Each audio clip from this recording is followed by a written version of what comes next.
Assalamualaikum warahmatullahi wabarakatuh. Perkenalkan nama saya Fatkam Askar Novana Seman dengan NIM 082111133079. Pada kesempatan kali ini saya akan menjelaskan UTS dari mata kuliah pemodelan material implan dengan membuat atau mengimpor implan bond plate yang diambil dari open source seperti internet. Yang pertama dilakukan yaitu melakukan import pada geometri yang telah disimpan. Setelah melakukan import,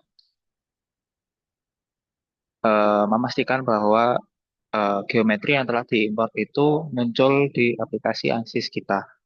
Kemudian eh, setelah memastikan importnya berhasil, maka mengecek bagian dari bond plate yang diimpor apakah telah terbaca oleh aplikasi. Nah, di sini di bagian eh, tools yang geometri, di sini eh, terdapat sub bagian yaitu adalah compression bond plate 6. Nah, di sini itu menunjukkan bahwa eh, bond plate ini eh, memiliki properties yang dapat dilihat dari eh, window yang berada di bawah berada di kiri bawah. Di sini kita dapat melihat grafik propertiesnya, kemudian eh, bagaimana sifat dari bond plate ini, stiffness behavior-nya, kemudian eh, temperatur reference-nya, dan yang paling penting yaitu material dari bond plate yang kita gunakan yaitu titanium alloy. Dan di sini juga ada bounding box yang berarti adalah panjang eh, secara XYZ dari implan ini. Kemudian di sini juga terdapat moment of inertia dan sebagainya. Kemudian ada notes yang tentunya jika dalam ANSYS student ini terbatas yaitu sekitar 30.000 notes. Di sini saya menghasilkan notes-nya itu 27.000 sekian. Kemudian eh, setelah melakukan melakukan eh, evaluasi terhadap details dari compression bond plate 6 ini, saya melihat materialnya dan di sini eh, material yang digunakan adalah titanium alloy. Meskipun di layar terlihat bahwa ada tiga jenis material yang berbeda, namun eh, di bagian geometrinya, assignment yang digunakan yaitu adalah tetap titanium alloy. Nah, mengapa yang dipilih titanium alloy? Karena titanium alloy ini eh, berdasarkan literatur yang telah saya baca yaitu lebih keras dan lebih kuat daripada stainless steel dan lebih tahan korosi. Sehingga cocok atau bagus untuk menjadi kandidat sebagai bond plate di femur. Kemudian setelah menentukan material yang akan digunakan, yaitu melakukan meshing. Nah, di sini meshing tujuannya adalah untuk melakukan eh, scan di setiap titik atau agar aplikasi dapat membaca pada setiap eh, edge atau face dari material yang kita imporkan. Nah, di sini eh, pertama saya melakukan meshing dan hasil yang dapatkan sebelum refinement itu jelek, sehingga saya melakukan refining yaitu meningkatkan kualitas dari meshingnya. Nah, di sini dapat terlihat eh, meshing yang dilakukan setelah refinement ini menjadi lebih bagus. eh, Dapat dilihat dari setiap sisi permukaan dari bornplate ini dapat terrender dengan baik dan halus. Kemudian eh, setelah melakukan meshing, memastikan bahwa eh, metode meshing yang digunakan ini adalah automatic karena jika menggunakan Cartesian atau yang lainnya itu akan kurang bagus. Jadi disarankan untuk menggunakan yang otomatis atau yang secara otomatis dari ANSYS-nya. Nah, kemudian masuk ke simulasi statik strukturalnya. Di sini saya menyiapkan pertama yaitu standar Earth gravity atau gravitasi bumi. Mengapa dibutuhkan gravitasi bumi? Karena ketika implan ini dipasangkan ke dalam femur, maka implan ini akan tentunya terpengaruh oleh gaya gravitasi karena posisinya akan secara vertikal ke arah sumbu Y. Meskipun di ansis ini mengarah ke sumbu X. Tetapi sesungguhnya secara real life yaitu eh, implan ini berdiri menghadap ke sumbu Y. Kemudian eh, setelah memberikan standar Earth gravity dan perlu dipastikan bahwa arah gravitasinya itu ke arah sesuai dengan gambar ini yaitu ke arah X. Nah, setelah menerapkan standar gravity Earth ya, itu diberikan remote displacement yang gunanya adalah untuk memberikan eh, boundaries atau batasan-batasan agar implan ini tidak kemana-mana. Karena sebelumnya saya mencoba untuk tidak menggunakan remote displacement itu gagal karena eh, implan ini cenderung untuk mengalami eh, keabnormalitasan ketika pada eh, sumbu Y. Jadi tidak bisa bebas. Jadi masalahnya itu adalah degree of freedom-nya tidak ada.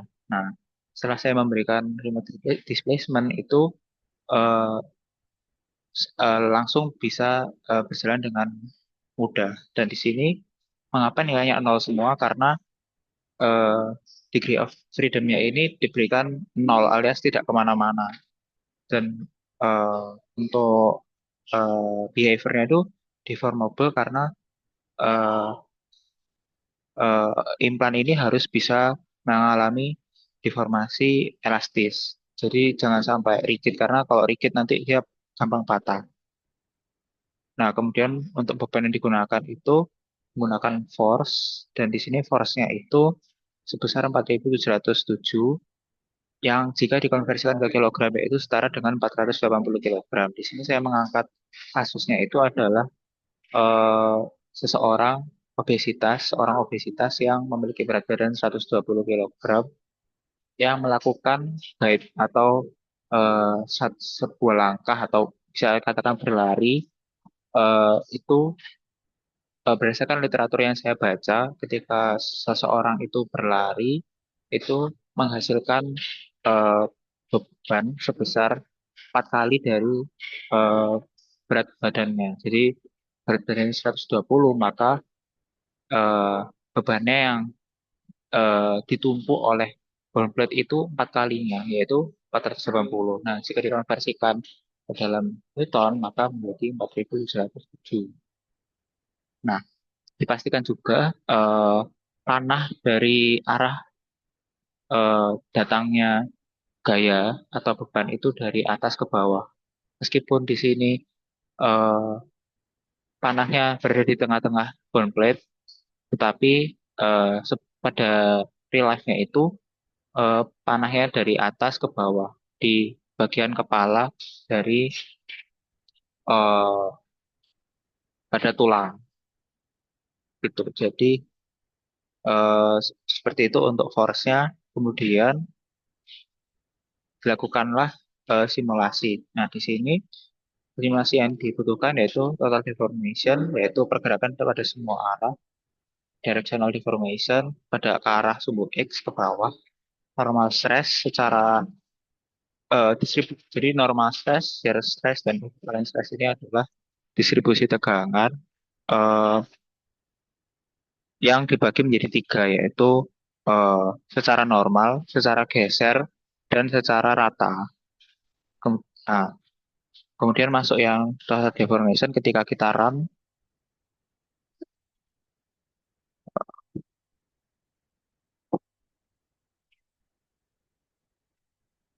Nah, kita coba run.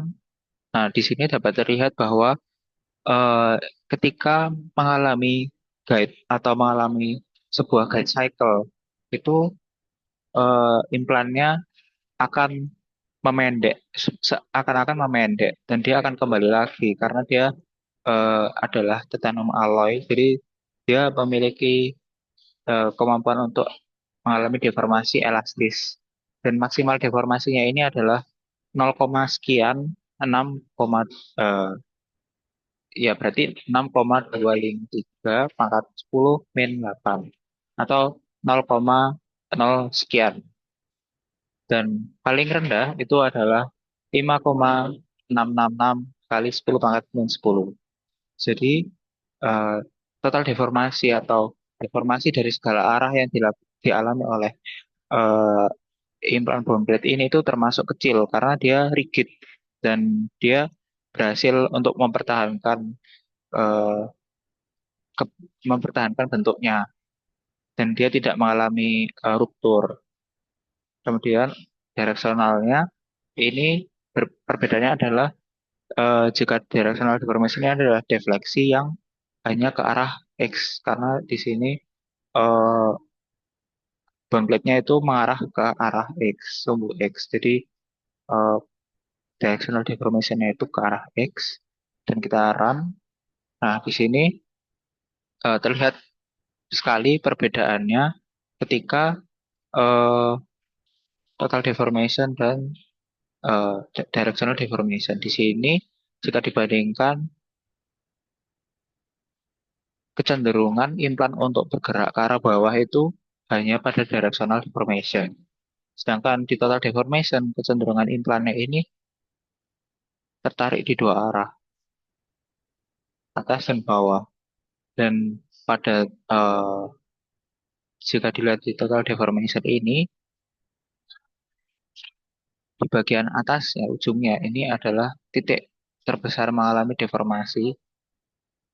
Sedangkan untuk yang direksional itu dia areanya lebih besar karena hanya ke bawah saja, tidak mengalami dari segala arah.